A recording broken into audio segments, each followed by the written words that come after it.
Hola chicos, otra vez.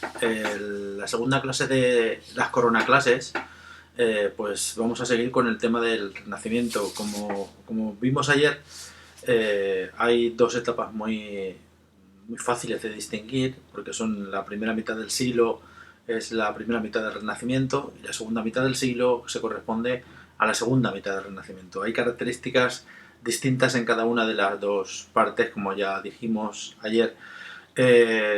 En los ejercicios que hicisteis pudisteis comparar que un poema, el de Garcilaso de la Vega, era de tipo profano, es decir, no tenía tema religioso, tenía tema amoroso y además mitológico.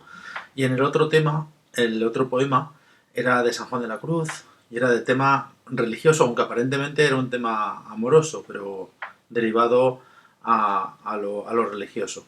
Esas son las dos partes que distinguen el Renacimiento del siglo XVI. La primera mitad podríamos hablar de una poesía amorosa influenciada directamente por Petrarca, con las características que vimos ayer, con las que tenéis también en la presentación en PowerPoint. Y la segunda parte, pues marcada sobre todo por algunos poetas que profundizaron un poco más en ese tipo de poesía y, aunque aparentemente hacían una poesía amorosa, el trasfondo siempre era religioso, era la poesía mística o ascética.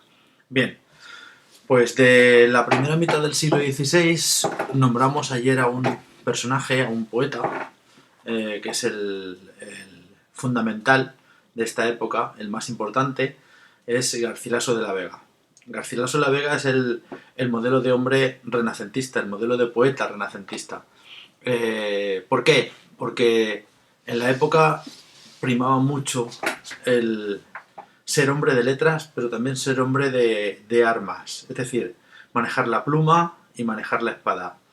Y Garcilaso hizo las dos cosas. Garcilaso participó en el ejército de Carlos I, en las muchas guerras que tuvo, sobre todo con Francia, contra Francia, y de hecho murió en el asedio de la fortaleza de Tuy, murió de una pedrada, y según la leyenda, pues le arrancaron unos poemas que llevaba debajo de la armadura. Murió con muy poca edad, murió con 36 años nada más, y 35 o 36 años, no se ponen de acuerdo los estudiosos. Y Garcilaso tiene un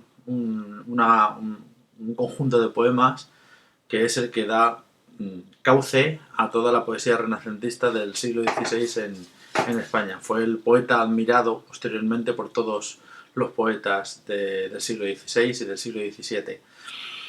Garcilaso de la Vega es heredero directo de Petrarca, es decir, recibe la influencia petrarquista. ¿Qué quiere decir esto? Que escribe con las formas métricas italianas, es decir, utiliza el soneto, utiliza el terceto encadenado, utiliza la silva, utiliza esas formas métricas que se utilizaban en Italia y además utiliza ese contenido neoplatónico de amor idealizado que aparece siempre en esas poesías del siglo XVI, del Renacimiento. Ayer ya pudisteis ver una.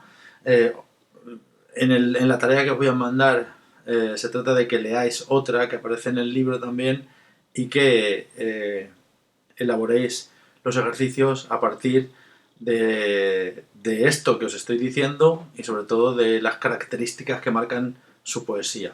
Su poesía está marcada por ese amor idealizado, por ese amor que es como una especie de tópico que inventa Petrarca, esa mujer fantástica, esa mujer divina, esa mujer siempre rubia, inalcanzable, de tez blanca y además casi siempre rellenas todas sus poesías con conceptos extraídos de la mitología griega y latina. Bien, pues con estos principios de Garcilaso de la Vega, pues tenéis que elaborar los ejercicios que os voy a dejar en Classroom. ¿Vale? Bueno, nos vemos. Hasta luego.